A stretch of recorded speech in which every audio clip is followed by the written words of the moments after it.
The first-class cabin of Flight 709 from Chicago to Seattle was calm and quiet, the soft hum of the engines blending with the low murmur of passengers settling into their seats. Most travelers were reading magazines, typing on laptops, or sipping coffee served in polished cups. In row 2 sat 3 identical 9-year-old boys, Ethan, Noah, and Liam Carter. They were dressed neatly in small navy suits with matching blue bow ties their mother had carefully chosen that morning. Their shiny shoes barely touched the floor as they sat politely, each boy focused on a coloring book filled with drawings of airplanes and clouds. They had been told to stay seated and behave while their mother stepped away for a few minutes. "Be polite, stay calm, and wait for me," she had said, before walking toward the front of the plane. The boys were used to following her instructions because she had raised them to be respectful and disciplined no matter where they were.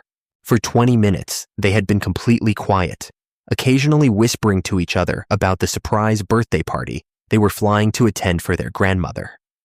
Their peaceful moment, however, was shattered when an elderly passenger named Margaret Holloway entered the aisle, dragging a large designer bag behind her.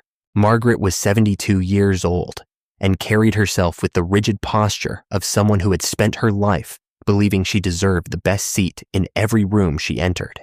When she reached her assigned seat in row 3 and noticed the 3 boys sitting ahead of her, her face tightened with disapproval.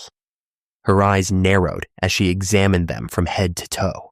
To her, something about the scene felt wrong, not because the boys were loud or misbehaving, but simply because they were there.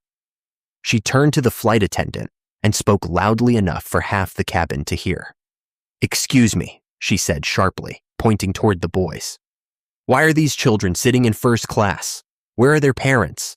The flight attendant, a young woman named Melissa Grant, calmly checked the boarding passes clipped to the seat pockets.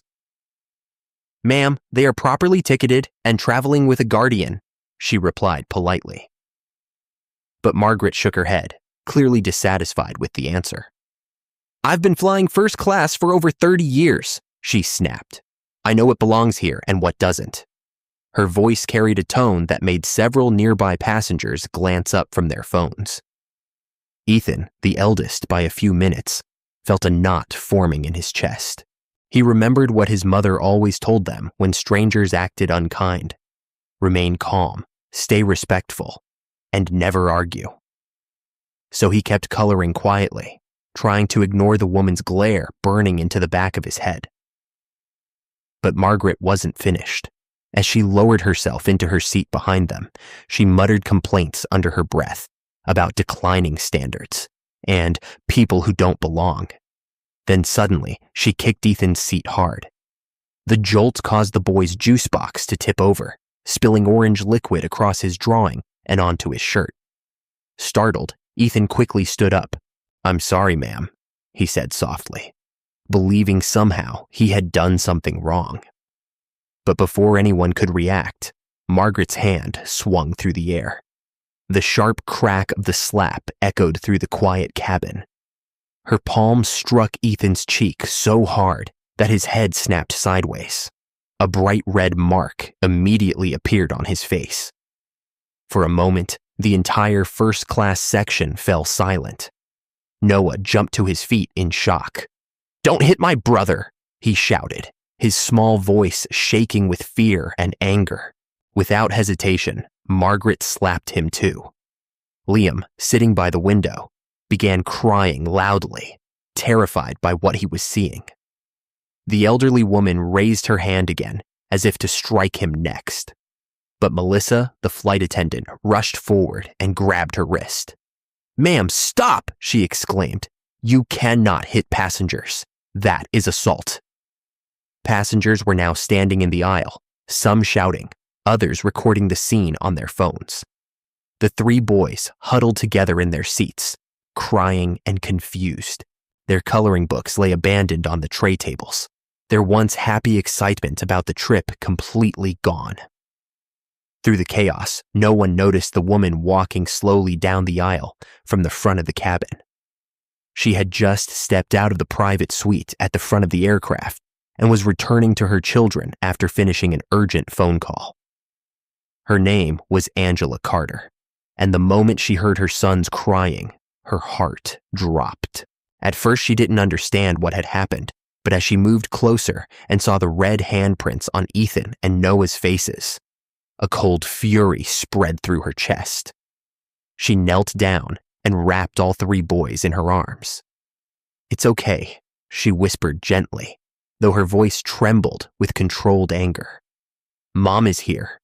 The passengers around them fell quiet, sensing something about this woman's presence, an authority and confidence that made the air feel heavier.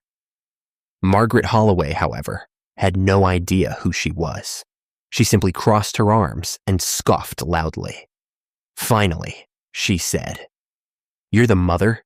Your children were causing a disturbance." Angela slowly stood up, her calm expression hiding the storm building inside her.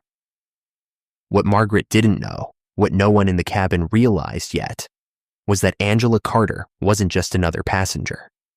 She was the founder and chief executive of the airline itself, the woman responsible for every plane, every employee, and every policy within the company. And in a matter of moments, the arrogant passenger who believed she controlled the situation was about to discover just how serious the consequences of her actions would be. For a few seconds, the entire first-class cabin remained silent as Angela Carter stood beside her three sons, her arms protectively around them. Ethan's cheek was still red. Noah's eyes were filled with tears he was trying desperately to hide, and little Liam clung tightly to his mother's jacket, as if letting go might make the frightening moment happen all over again. Angela gently wiped Ethan's face with a napkin from the tray table, her movements calm and careful. But the expression in her eyes had changed completely. Anyone looking closely could see that she was no longer just a concerned mother. She was someone used to authority, someone who understood exactly how serious the situation had become. Several passengers watched quietly, sensing that something important was about to happen. Margaret Holloway, however, seemed completely unaware of the shift in the room. She adjusted the collar of her expensive coat and spoke again with the same cold confidence she had shown earlier. "Your children should learn how to behave in public," she said sharply. "First class is not a playground." The words hung in the air like smoke. Angela slowly stood up from her seat and turned toward the elderly woman. For a moment, she simply looked at her, studying the face of the person who had just raised her hand against two 9-year-old boys. Her voice, when she finally spoke, was calm but firm. "My children were sitting quietly," she said. "They were coloring and waiting for me to return.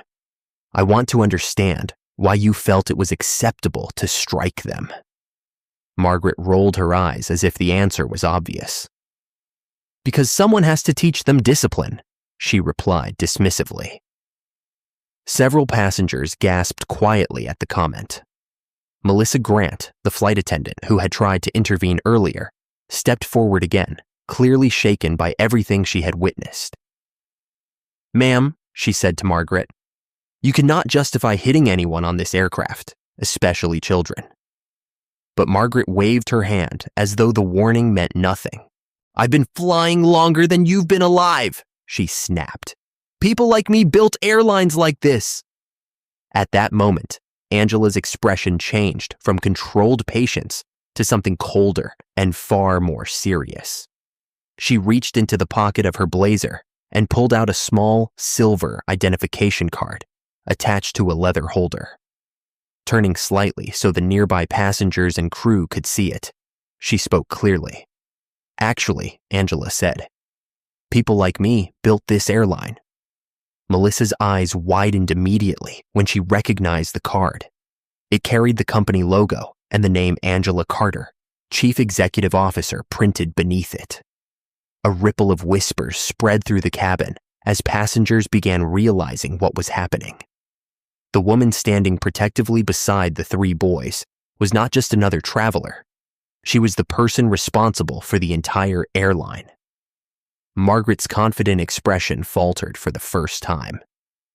"That's ridiculous," she muttered, though uncertainty had crept into her voice. Angela looked toward Melissa and gave a calm nod. "Please contact the captain and ground security," she said. "I want a full incident report prepared before we land." Melissa quickly reached for the intercom phone near the galley, her hands still trembling slightly. Around the cabin, several passengers began speaking up, offering to provide witness statements. A man seated across the aisle explained how Margaret had kicked the seat first, causing the juice to spill before the slap occurred. Another passenger showed a video on his phone clearly capturing the moment Margaret struck the boys. The evidence left no room for doubt. Meanwhile, Angela knelt again beside her sons, speaking softly so only they could hear. "You did nothing wrong," she reassured them. "I'm proud of how calm you stayed." Ethan nodded slowly, still holding his cheek, but looking relieved that his mother was there. Noah squeezed her hand, while Liam finally stopped crying. A few minutes later, the captain himself came out of the cockpit, having been informed of the situation. He approached Angela with visible concern. "Ma'am," he said respectfully, "we're preparing to notify airport authorities before arrival." Angela thanked him and then turned back toward Margaret, who now looked far less confident than before. The elderly woman attempted to defend herself again, claiming she had only been trying to maintain order, but her voice lacked the certainty it had earlier. Angela listened quietly before answering. "This airline was built on the belief that every passenger deserves dignity and safety," she said. "No child or adult should ever fear being assaulted while traveling." She paused briefly, letting the words sink in. "When we land, security will meet this aircraft. They will review the witness statements and video recordings. From this moment forward, you are permanently banned from flying with our company." The announcement caused another wave of whispers through the cabin. Margaret's face turned pale as the reality of the situation finally settled in. For the rest of the flight, she remained silent, avoiding the eyes of the other passengers who had witnessed everything. Angela returned to her seat with her sons, wrapping an arm around them while the plane continued its journey across the sky. Slowly, the tension in the cabin faded, replaced by a quiet sense that justice had been served. The boys picked up their coloring books again, though this time they stayed a little closer to their mother. As the aircraft flew steadily towards Seattle and the family celebration waiting there, Angela looked down at her children and smiled softly. No matter how powerful her position was, moments like this reminded her that the most important role she would ever have was not CEO of an airline, but mother to the 3 boys who trusted her to keep them safe wherever they went.